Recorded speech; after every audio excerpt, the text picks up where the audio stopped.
So a lot of people ask, Professor, what's a list of things that I should do and focus on before I train? So I made this video for them. These are the 7 things that I think you should do before you train every session.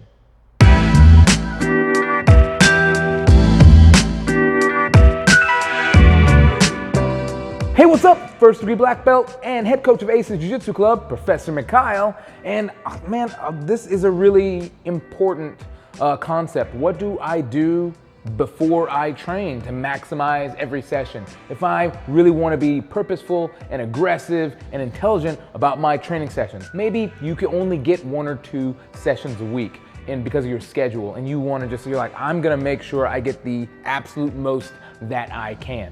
Or maybe you have a competition coming up, or maybe you're just obsessive compulsive like me and you just want to make every session just right so that you can get to the fun stuff at the higher end of the belt levels as quickly as possible. This is for you. So let's get started with the 7 things that I think you should really focus on doing before every training session.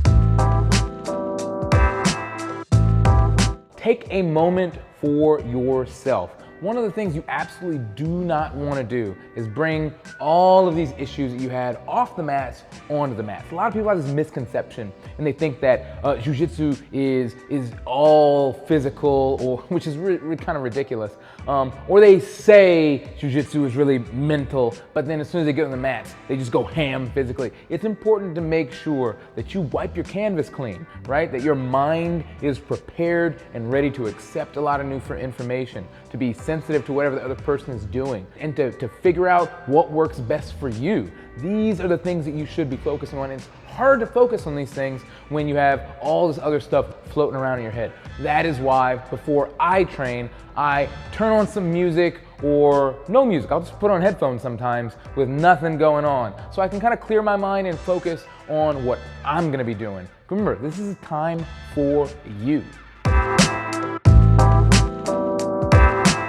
Make sure that you pick the techniques and the submissions that you plan on crushing your session with that day in advance. I think one of the biggest issues that most people, they think just coming to training is gonna get you better. I remember when I was a blue belt and some upper belt, I asked, how do I learn how to beat those black belts? And I was a blue belt. And this black belt told me, well, you just keep training, which sounds like a great PBS special piece of advice, but it was actually horrible advice. You ever had somebody tell you something like that? It's just ridiculous. Yeah, like, how do I get older than my older brother? Just don't die. No, that's dumb advice. That's really dumb. Some people go to training all the time and don't get better. It's about being purposeful. It's about selecting the techniques that you plan on getting better in advance, writing them down, and then collecting data on what worked and what didn't work. And this doesn't have to be like a 30-minute deal every time. It only takes a minute for you to write down a couple details. Hey, next time, don't mess up. Next time, also do these right things. It's real fast. If you do that, it'll speak to your next session. So instead of a bunch of like disjointed sessions, you're actually you're taking the information from each session and leveraging it into your next one. I see almost no one doing this, but the people who do it, boom, their games explode and expand. And how couldn't it be? If you're purposefully selecting things, anything you measure is going to expand. Anything you measure consistently is going to expand exponentially, and that does include your game. So make sure you do this tip and you're going to see immediate growth. In fact, I'm looking forward to it. Leave it in the comment section how that affects you. And that connects really well with our next tip. Make sure you review your notes, which means you have to have notes in the first place. And we'll talk about that in just a little bit. But the importance of reviewing your notes is simply this. You want to take whatever you learned in previous sessions and you want to put it in the forefront of your mind so that you can make sure that you're building upon all the other sessions that you're attending, right? And what would happen to your game if the next year of your training was not just a bunch of disjointed sessions, but it was like one long rolling session that was building and building and building into this culmination of a very tight game around this one subject, right? That would be huge for you. I know it would be, because it's been huge for me, right? So make sure that you review those notes and then you run them through your mind, even physically do them a few times. That is one of my fave tips. I know you're gonna love it.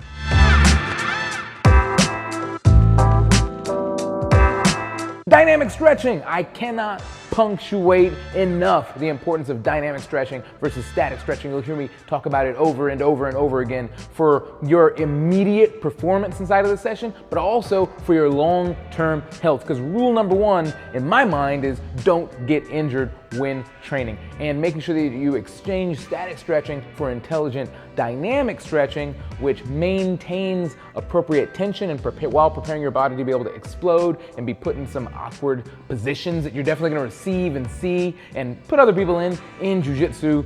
It is ridiculously important. Make sure that you are warming up dynamically before every session. Don't forget that one.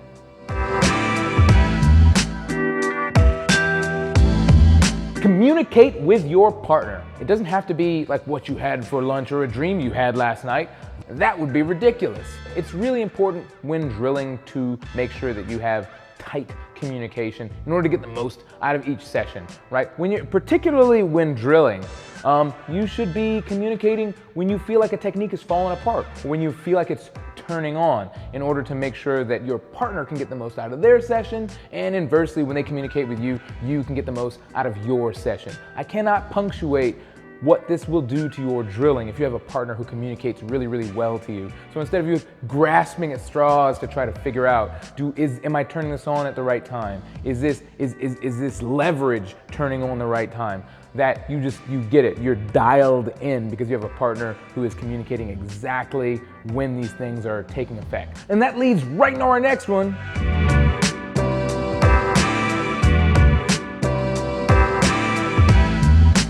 Let your partner know if you have any injuries. Man, in all the years that I've been training, in all the travels and countries and places that I've trained, this one really kind of trips people up for some reason. And I get it. You gotta take that ego, throw it away. Say it again, take that ego, throw it away, right? Everybody's got something that they've been working hard on inside of their game, and sometimes that ends up in like a twinge or a tweak. Those are technical terms, right? The important thing to note is this. If you have an injury with a wrist or you're healing something, you want it to get better. And if you have a really good training partner and you communicate that to them, then they will attack you just other places, right? So make sure that you communicate if you're healing something or have an injury that you feel is coming on, so that you can maximize your opportunity for training. Because remember, rule number one, I talk about all the time, don't take breaks. How do you not take breaks? By not getting injured. Super duper important.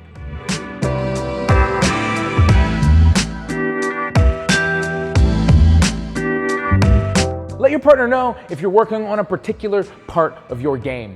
This is important. A lot of people get really anxious about this. But professor, if I tell them the part of my game that I'm working on, then they'll know it's coming.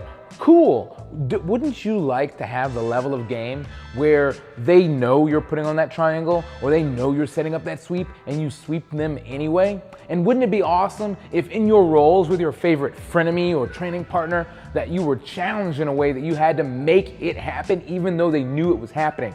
Well, there's a way to make that happen. Communicate with your partner. Let them know, hey, I'm really working on hitting my triangles. I'm really working on hitting this type of sweep or that type of sweep from X guard, right? And then it'll be on the front of their minds. Believe me, they're probably not just gonna let you make it happen.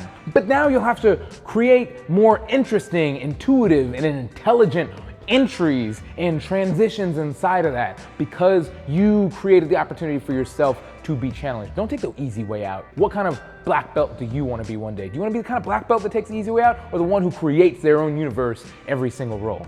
It should be the latter, not the former. Do it. So these are just a few examples of things that you should be communicating with your partner. If you have any other ideas that I might have forgotten or left out, put them in the comments section below, because I'd love to see them. But wait, there's more. I have trained a lot of people, and I've also found that this one is extremely important for some people. So important that I wanted to make sure I added it on at the end. Some people, I've noticed, especially a lot with women, but for a lot with men as well, certain people get triggered in certain situations, right? And in certain positions. And it becomes really important to make sure that you communicate if you get triggered in a certain position, right? Just to give you an example, some people who have received some type of traumatic experience, right? Maybe in a certain position, that doesn't mean don't do them, but it definitely means, okay, I might have to work through this a little bit. And with a good training partner, they're gonna help you work through it. They're not just gonna throw caution to the wind and go ham in that position. They're also not just gonna be a wet noodle in it. They're gonna help you acclimate inside of that position. And man, I can't tell you how many people, especially with beginners, guys who I've been rolling with, who they have a hard time receiving knee on belly. I know I was one of them the first time I had a brown belt get his knee in my guts, right? And and we stayed there, and I learned to acclimate in that position. And so make sure that you understand that if you have a position that's really giving you a lot of mental anxiety, it usually means that you don't have either an intelligent plan inside of that position for how to escape and how to survive, and B, you probably just don't have enough seat time in that position. So get more seat time, get a more intelligent plan, and a lot of the anxiety and a lot of that feeling of angst and uncertainty will start to dissipate. I've trained a lot of people at this, and man, this is one of the best pieces of advice, especially around communication, that I can give for people who have that kind of experience. This has been 7 things and a bonus that I think are really, really important for you to focus on doing before every one of your sessions. You'll notice that a lot of them are communication because remember, again, Jiu-Jitsu is super intellectual, super cerebral, and you can get more out of your sessions and more in your journey with the right training partners, and they will be the right training partners as long as you communicate with them effectively and communicate with yourself effectively, right? So make sure if you haven't already, click that subscribe button, click the bell icon. We're gonna toss a whole bunch more awesome videos, and I'm excited to share them with you. Click it now and see you soon. What's up, guys? If you like this awesome video, you're gonna love these videos. Check them out. They're real cool. Click on them. Click.